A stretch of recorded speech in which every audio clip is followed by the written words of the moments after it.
গণতান্ত্রিক দেশে মানুষের অধিকার রয়েছে মৌলিক দাবির জন্য রাস্তায় নেমে সরকারের উদ্দেশ্যে আন্দোলন সংগঠিত করার। জাতীয় সরকার জনগণ কি দাবি করছে সেদিকে দৃষ্টি আকর্ষণ করে গুরুত্ব দেয়, কিন্তু এর পরিণাম এটা হতে পারে না নেতা লেলিয়ে দিয়ে অবুঝ ছাত্র ছাত্রীদের উপর আক্রমণ সংগঠিত করার। এতে সুশাসন যেমন কলঙ্কিত হয় তেমনি কালিমালিপ্ত হয় রাজ্যের শিক্ষা ব্যবস্থা। অভিযোগ, ছাত্র ছাত্রীরা শিক্ষক বদলির প্রতিবাদে মঙ্গলবার রাস্তা অবরোধ করতে গেলে বিজেপি নেতা কান্তি গোপাল নাথ সহ অন্যান্যদের মারে ছাত্রীরা অসুস্থ হয়ে ধর্মনগর জেলা হাসপাতালে চিকিৎসাধীন। ঘটনার বিবরণে জানা যায়, কাঞ্চনপুর থেকে গত ৩ মাস পূর্বে ব্রজলাল নাথ নামে একজন শিক্ষক বদলি হয়ে আনন্দবাজার জীবন ত্রিপুরা উচ্চ মাধ্যমিক বিদ্যালয়ে আসেন।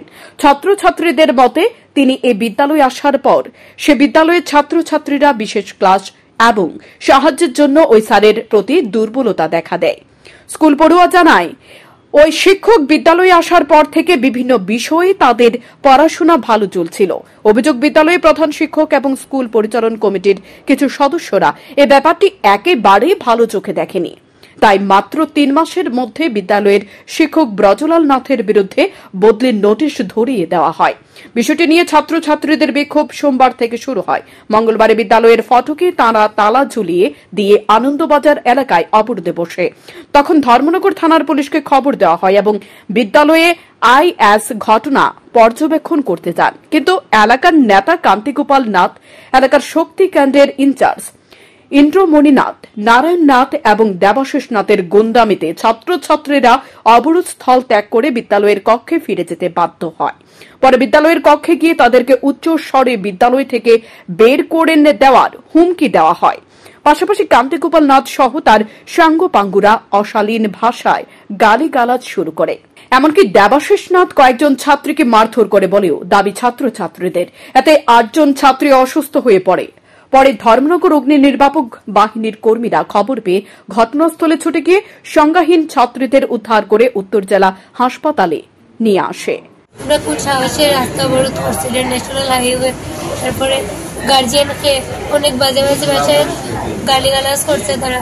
তারপরে আমি অনেক অসুখ হয়ে আমার লিগা স্কুলের সব স্টুডেন্ট খারাপ হয়ে যাব, আমার স্কুল থেকে রেস্ট্রিক্টেড করা হইব।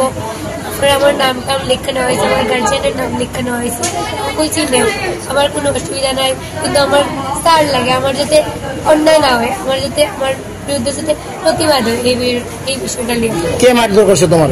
আমারে মারধর করছে কান্তি গোপাল নাথ আর দেবাশিস নাথ। আমাদের স্কুলের চেয়ারম্যানের লোক দেবাশিস নাথ।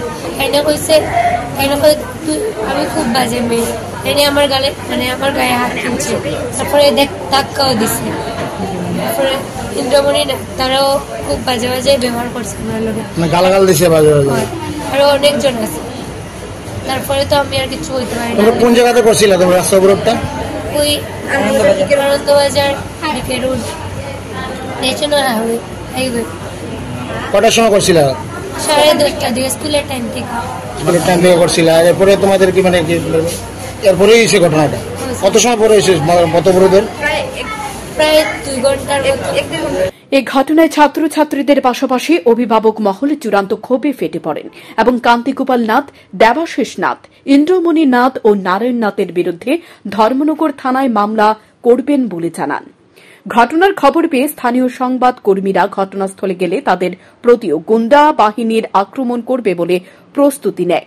সাংবাদিকরা ঘটনা প্রতিকূল দেখে এলাকা স্থল পরিত্যাগ করে চলে আসে। পঞ্চায়েত নির্বাচনে শুধুমাত্র দিনক্ষণ ঘোষণা হয়েছে।